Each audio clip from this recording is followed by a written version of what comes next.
Kop, kop, onko tanssit alkanut jo?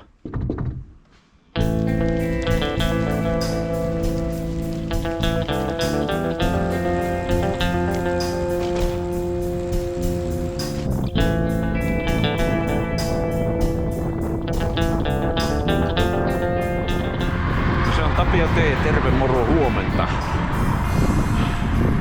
Päivän programmi seuraavanlainen. Kilometrejä randopyörä Ralehkilla 75-100 reitti vie Helsingin Pukimäestä Kellokoskelle ja takaisin. Tärkeimmät hommat pyöräillä ja käydä Jarnoa moikkaamassa ja syömässä jäätelöt. Mutta tervetuloa kyytiin. Kerkeää päästä vähän pyöräilyn makkuun, kun vettää tommosen 80 lenkin. Käy kahvilla.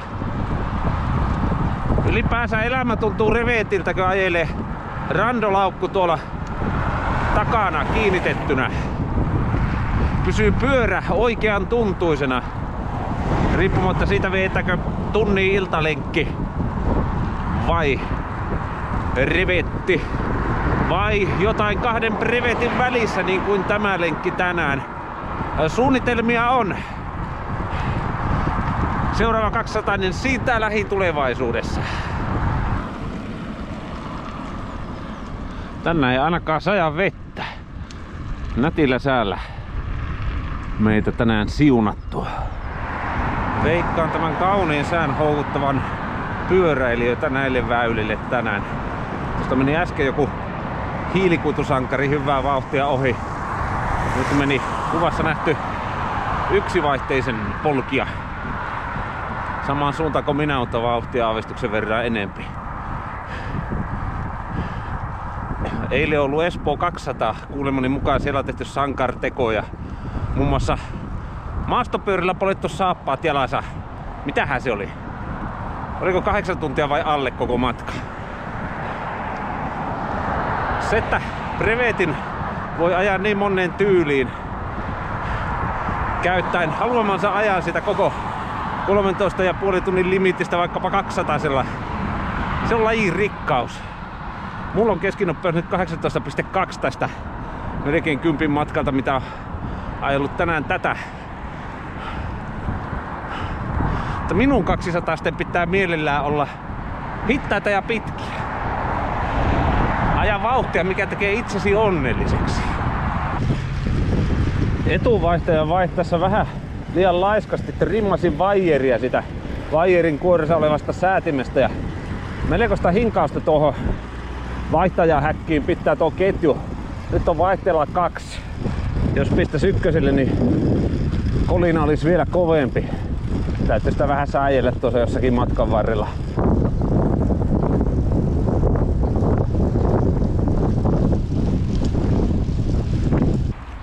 Jarno antoi hyvän vinkin, että Mätäkivenmäen pystyisi kuulemma kiertämään jotain vanhaa maantietä pitkin, mikä menee tästä läheltä. Mutta kun mulla on vaihteet, ja ne ei enää laula samaan malliin kuin tuossa Ruskeasannan kohdalla, vauhdista rimmasin tuosta kaapelisäätimestä vaijerin kuoresta. Nyt nousin tätä mäkeä vaihteella numero 2, eikä tosiaan enää laula niin pahasti. Mutta mäkiähän täytyy ajaa, kerran kun on vaihteet. Mä oon niistä maksanut, niin nyt niitä käytetään.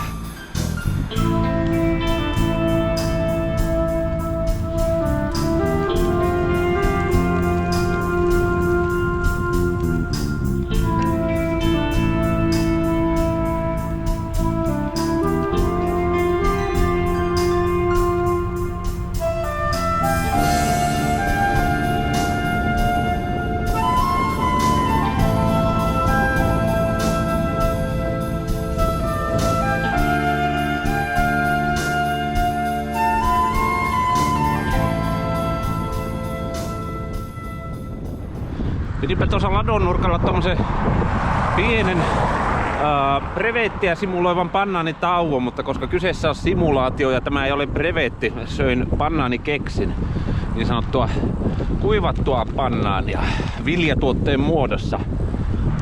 Semmonen tosi verni rakensi vesitornin. Vesitornissa asuu tosi vernissä.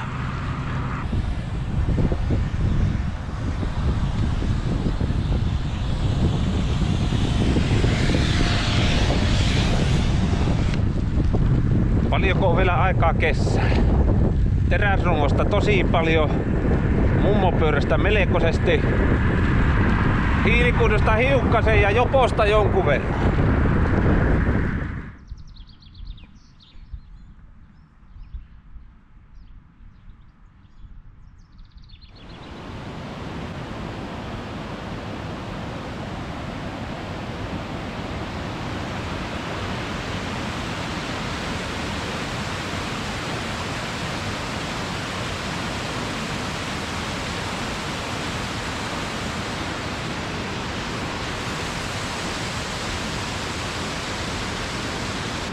Hauskoja juttutuokioita syntyy ihmisiä kohdatessa.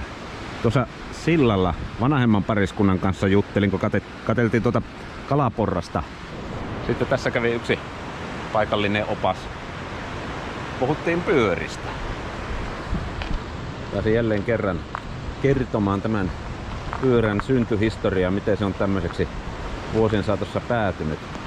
Nyt kun täällä on tämä kevytvälitteisempi takakasetti, huomaan, että kun haluaa sellaista 22 ajaa, niin melkeinpä järkevää hyvien ketjulinjojen takia on tuosta lyödä isompaa rieskaa edestä ja sitten joku minimissään 3, 4 tai 5 tuosta takaa, niin sitten on optimaaliset välitykset ja semmonen tosi hyvä tuntu pyöritellä tai polkia riippuen onko lukkoja vai ei.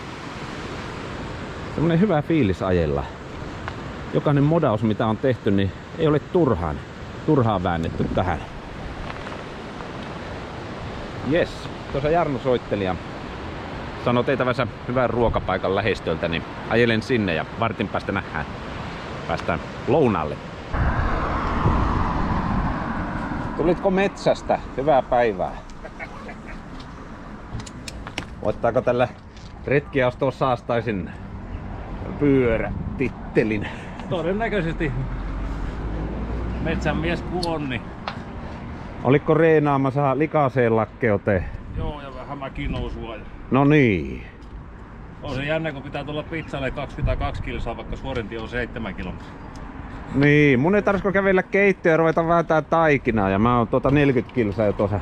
Tää on ihmeellistä tää pyöräily. Ei kookki, saa kummallisia asioita aikaan. Lähetään syömään. Lähdetäänhän me syömään. Burgeri ja Wörneri tilaukset tehtiin ja salaatti ja kahvipöydän kautta tulimme haisemaan tänne pihalle. Vaikka ei tässä paljon hiki ole kyllä tullut, kun nopeus on jotain luokkaa 16,8, se runkonopeus, niin. Legendaarinen. Paljon sen nopeampaa tarvikkaa. Mikä se on eka tapahtuma? Onko se nyt se likainen lakkeus sitten tuossa hetkisen päästä? Se on niinku pyörällä tapahtuva. Joo. Sitten on etämarssi varustellekaan 25.4. niin 25 kilsaa. Oi. 2.5. sitten lähdin kävelemään partion kautta sen Tammenlehdet ruvetaan kävelemään. Se on 40 kilsaa vuorokauteen. Mulla on pisin hölökkälenkki, kun mä oon nyt hölökkäämään taas alkanut. 22 kilsaa 2 viikkoa sitten. Se on ihan hyvä. Kalajoilla, niin mitäs ne tuli? 13 kilsaa. Molemmissa alku aivan siitä kehon osasta, jolla istun ja sitten kun lämpenee, niin sitten kun lämpenee. Se on yhtä autuutta. Ei haluaisi lopettaa, mutta pitää ymmärtää. Joo. Lopettaa oikeassa kohti. Mä alan syönnille, niin mä jaksan polkea kotiinkin. Tällä salaatilla nimittäin. Kyllä niin ihan totta puhuakseni pelkästään banaanikeksillä, siripiritableteilla ja salaatilla ja varavirralla en tätä kotiin polje, vaan tässä on hyvää ruokahalua. Tällähän jaksaa vaikka kaldo aiviin. Silloin Espoo 200 3 vuotta sitten niin me syötiin pelkät ranut. Nyt on asia korjattu. Lyhkäisempi matka ja tuhlimmat eväät. Joo. Sillä hetkellä se ranskalainen maistu kyllä erittäin hyvä. Olisi pitänyt jotain oikeaa ruokaa syödä jo aikaisemmin.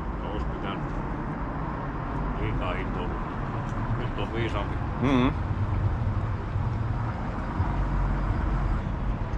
Se Jaskan naursii, kun mä rupesin katselemaan tämän maisemia, että kyseisen Jaskalta, kun mä sen yhden leväkkeen kohdalla oltiin. Jaska, hei. Eikä mä ollaan vaan V200 sen reitin, kun rupesin nauramaan, että no nyt kyllä sä vasta tajusit sen. Joo. Siinä on reittimestari piirtänyt reitin siten, että kaikki mahdolliset mäet on hyödynnetty. Todellakin. Se oli kyllä ihan kiva nousta se Kärkölämäki jopa tolla pyörällä nyt, kun viimeksi se käveltiin ja mentiin puoleen. Nyt mä nousin puoleen väliin asti tommosella lastatulla sinkulla läskillä. Joo. Kävelin loppu 100 metriä ja Jaska nauriskeli, että jätkä ei vielä hengestä, että mitä sä teet oikein. No kun mä en pystynyt edes kävelemään. Poljin tai kävelin tai pyöritin, niin koko ajan oli huono. Pääsinkö mä edes kävelin tätä ylös? Tämä ei voi olla totta. Ehkä Keppanakillarissa ei enää ole ruuhka ja saadaan jopa ranskikset.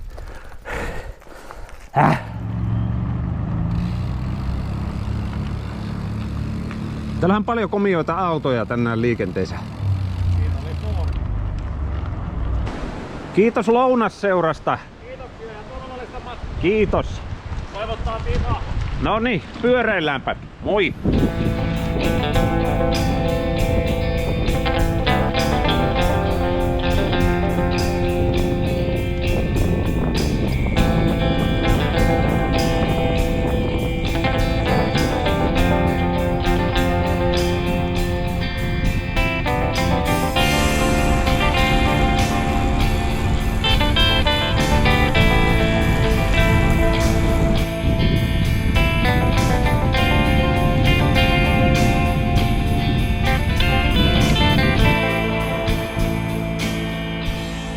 Täällä on tämmönen vanha talo. Vieläköhän tuosta taloon tekisi osaava korjausperinne rakentaja. Siinäkin on mun mielestä jotain hienoa, että jokainen hirsiosa tarvittaessa numeroidaan ja sitten kun runko puretaan, niin jokaisella palasella on tunnistetiedot ja rakennus voidaan siirtää. Ja kyllä luulen, että tämä tulee tähän jäämään. Jos katto on kunnossa, niin kai se saattaa sisältä olla ihan nätti.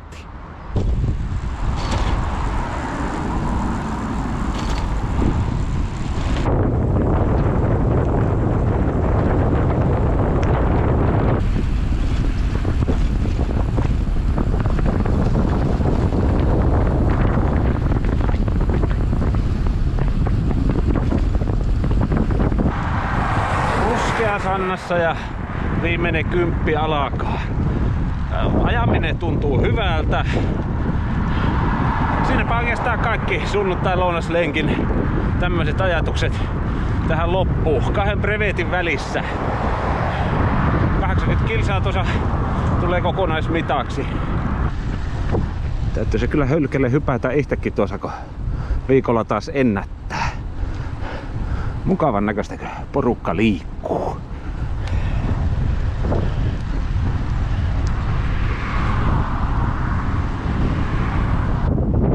Hyvä ystävä, tullaan kiittää tämän pyöräilyhaisen videotekeilijän kahtelusta. Toivottaa iloa ja rauhaa sun päiväsi. Takuun varmasti tavataan seuraavalla kerralla jossakin joskus pyöräilyhaisten jutujen merkeissä. Kiitos kun olit mukana. Heippa!